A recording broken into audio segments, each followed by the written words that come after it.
gun control for us is a fantasy. In a way that like people say, well, you're being unrealistic about printing a gun. I think it's more unrealistic now, especially going forward, to think you could ever control this technology.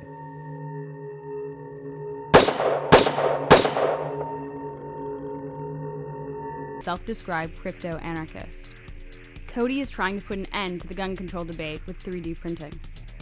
As one of the key figures in the wiki weapon movement, his goal is to produce and publish a file for a completely 3D printed firearm, one that anyone can download and then create with the right tools. He does this under the banner of his Austin, Texas-based company, Defense Distributed. So the project begins and no one will listen to you. Is this guy a hero or a villain? That's a good question. I said, if we could print a gun, other people could do this. Like, what if we gave it away, open source style? What would that mean? And we realized, wow, this is really attractive.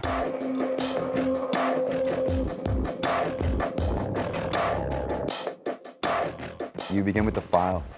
Often you have it in CAD, it's parametric, you can edit it, but you say, well, we don't know how this works, so you test it in software because that's cheaper. Then you find your printer. What material does that printer use? And you say, okay, I'd like this material. Let's see what this can do. You wait 12 hours, you wait 7 hours, you might wait a day. Okay, now we have a piece. So this was our first piece that could take us to like 100 rounds.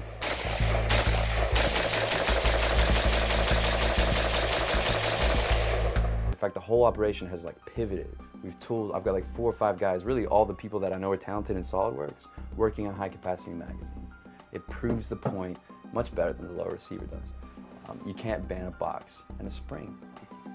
This is a Colt M16, a printed high capacity magazine.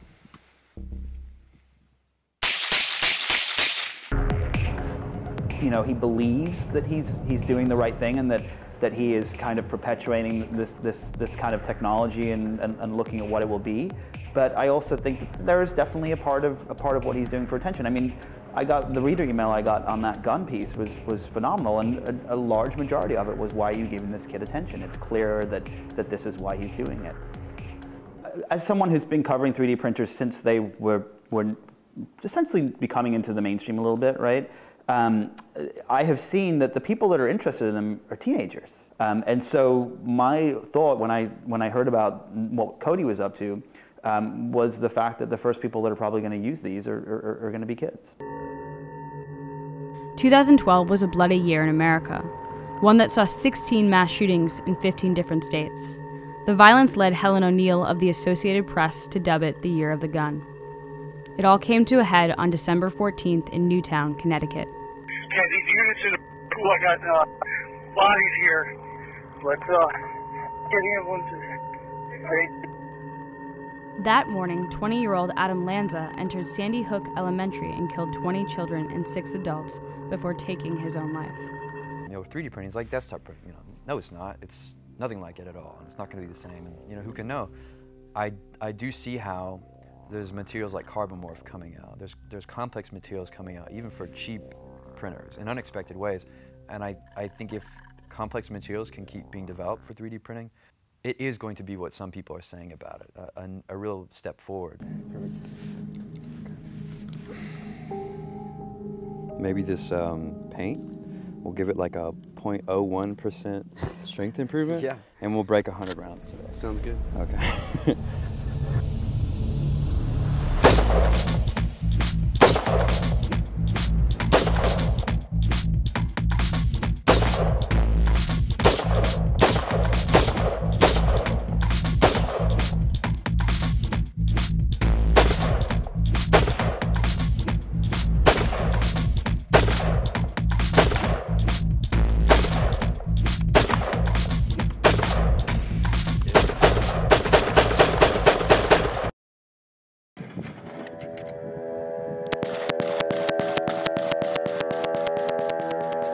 Shortly after we wrapped filming, Defense Distributed posted this video on their YouTube page.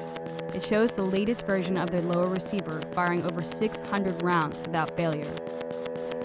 When we reached out to the ATF for a comment on this story, a representative told us that there are currently no restrictions on an individual manufacturing firearms for personal use. They then directed us towards their FAQ. Then, on March 16th, Defense Distributed announced that the ATF had approved Cody Wilson's application for a federal firearms license. Cody is now able to sell the 3D printed lower receivers, but he won't. I don't think we're utopians. I think the real utopia is the idea that we can go back to the 1990s and everything will be perfect forever. All we're saying is, no, you can't. You know, now there's the internet.